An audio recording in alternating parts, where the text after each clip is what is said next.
When most people think about tango dancing, they think about the steps that they are going to do and how they will combine them. And that sounds logical, right? Because you want to do steps and combine them to the music. But the truth is, this is not the most helpful way to help you be in the flow of the music and improvise fluidly with your partner. So in this video, we are going to share with you 5 tips that will help make your tango look and feel much more organic and will help you be in the flow of the music instead of being stuck in your head when you are dancing. Do not miss tip number 5 because it's very, very important and we never share in any other video on this channel, so please stay until then. Absolutely. And before we get started, we want to let you know that we are about to open registrations for the Intensive Tango Weekend 2025. The Intensive Tango Weekend 2025 is a 3-day of tango transformation events happening in Paris in spring of 2025. We put all of the information for the waitlist in the comments below, so don't miss it and sign up for the waitlist. Tip number 1 is use flexible embrace. So this is important because it's not about the steps, it's about the possibilities that we have in the tango embrace. Yeah? So from here, from the close embrace to the open embrace, this journey where we are, this transition where we are going towards our partner, this is part of the dance. And we are going to express different things just with that journey between closing and opening the embrace.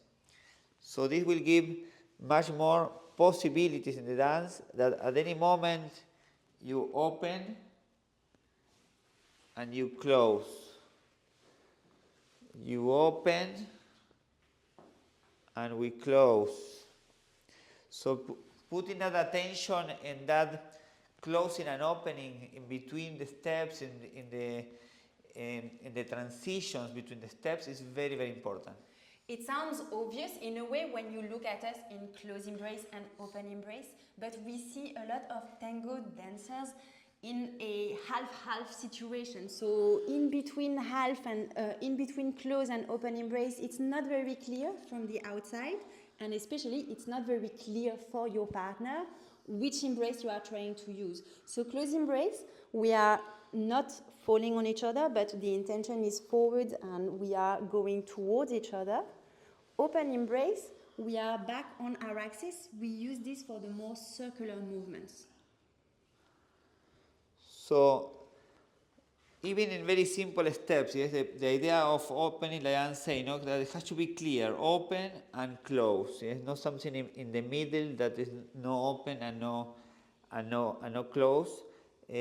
So that will allow you to also to express different things. Yes, so open, close. Yes, in any step you can play much more with the possibilities having a flexible embrace. So tip number 1, use the flexible embrace. Make sure you really dance the transition. It will help you express more in the dance and also be clearer for your partner. Tip number 2, use pauses in between the steps. What this means? It means that in tango we dance doing movements, moving in the dance and also pausing in the dance. So our dance, tango dancing, is a combination between pausing and steps and movements. And what we see sometimes is people doing steps, moving all the time. So tango becomes very overwhelming, and then you run out of ideas because you start repeating steps because, in 3 minutes you have 100 steps to do. So what we want is always to finish an idea. So for example, if I invite them to do a step, let's say that we are doing the medio giro. This is an idea. When we finish this idea of the medio giro, we pause and then we move into the next idea. Yes, maybe we pause here in the side step and then we go to the next idea that maybe is more linear. Yeah. So always, and after this step, after this cross that is linear, we close embrace, maybe we can pause again here, and to come out with another idea after. Maybe we can do something like a parada with a sandwich, when it's in like that, but after this, the transition between the next step and this step is the pause. So again, this is important because it's going to help you be much more with the phrasing of the music, so much more musical. It will help you connect deeper with your partner because you will have the time to feel his and her embrace. And also it will help you be much clearer in terms of your musical proposition, whether you are a leader or a follower, in terms of let's do a movement, as Pablo said, an invitation, finish this idea with a pause and then move on to the next. And then everything becomes much clearer and much more relaxing for you and for your partner. We have other videos that we talk about the pause, but when we are talking about pausing, about not moving, we are still dancing, we are still connecting with the partner and connecting with the music. So keep listening to the music, keep enjoying that moment, and then you are going to start with your partner in the next phase of the music. Tip number 3 is use your back when you are dancing. And understand that as a dancer, your whole body is moving through space, and one of the controlling elements of your body, in a way, is your back. And when we dance tango, we often have the intention forward because we learn in beginner classes that the intention is forward with your partner in the embrace, which is great, it's lovely. But because of this, we often have dancers who focus a lot here on this point of connection and forget that their back is also a point of connection in the embrace. So when you are dancing, whether in close or open embrace, you want to always be conscious of your back and use it as almost the starting point of your embrace and the starting point of your movement. It's as important here than what is happening here. It's very important to use the back, as Anne said, for the leader and for the followers, because we communicate different things with the back, and when we open the embrace, we need to feel the limit of the embrace, we need to feel the volume of our bodies to be more connected with each other.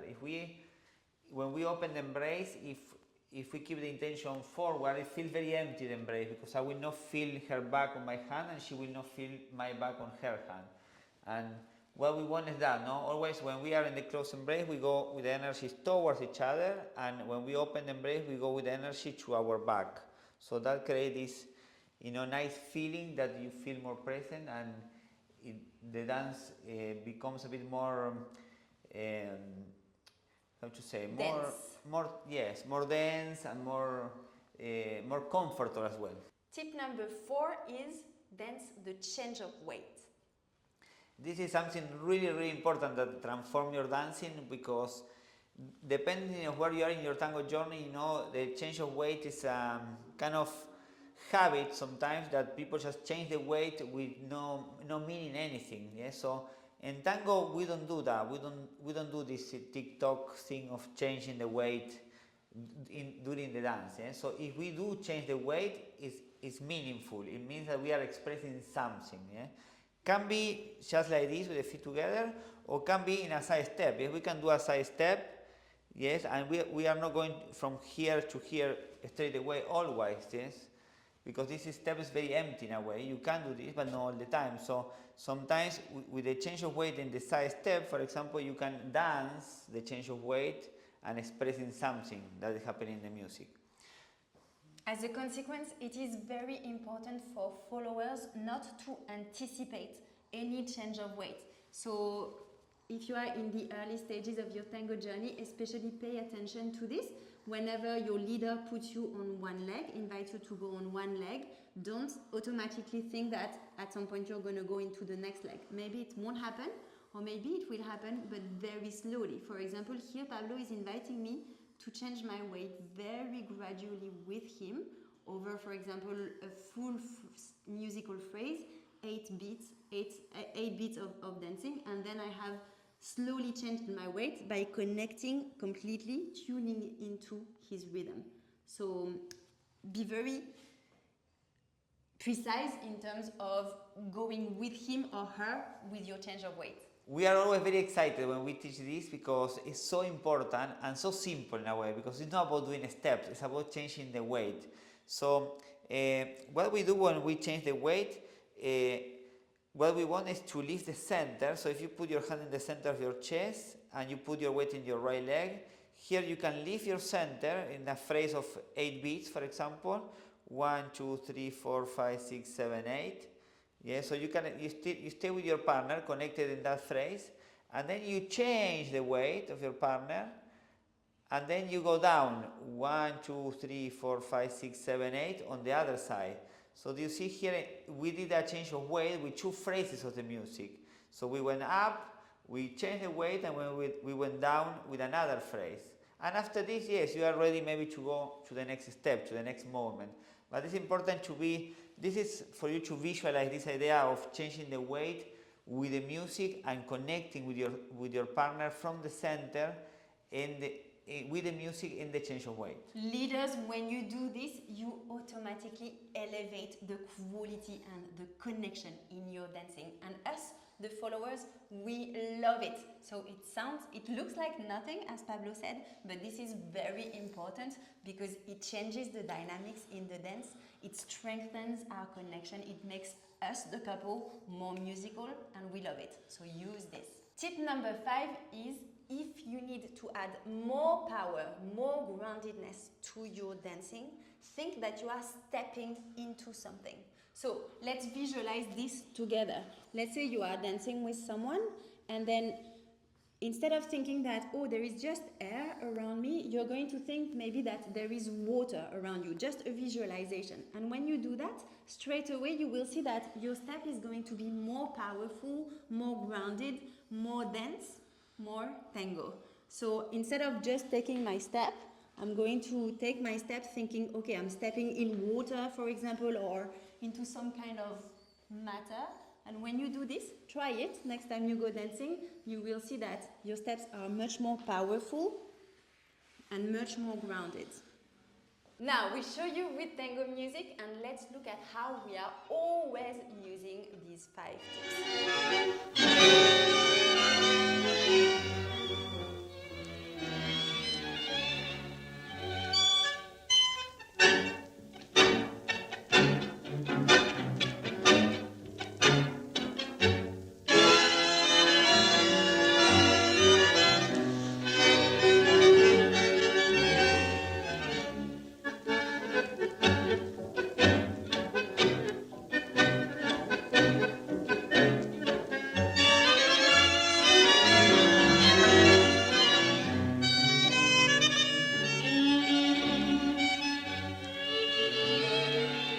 En el barrio Caferata, donde queda el conventillo, con su piso de ladrillo, minga de puerta cancel, se detiene un organito que de tarde va pasando y está la piba esperando que pase el muchacho aquel que solito volvió al conventillo, trayendo en los ojos el pulso y marrón, botín enterizo, el cuello con brillo, pidió una guitarra y para ella cantó.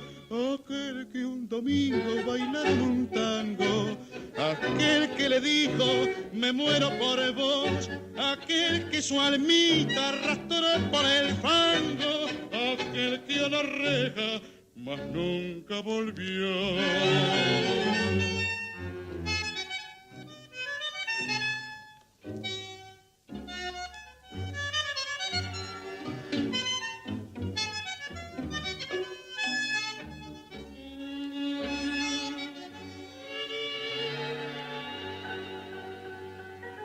Ventanita del suburbio, donde siempre hay flores.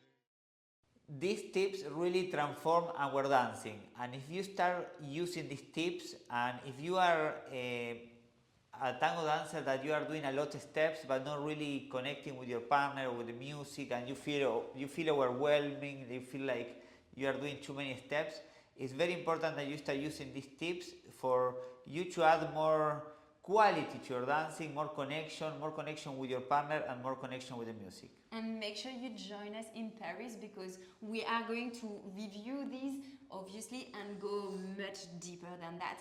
Our goal is to help you fast track your tango journey, truly transform your dancing, and help you have more fun, feel more confident when you are dancing socially. So again, we will put the link for the waitlist in the description box.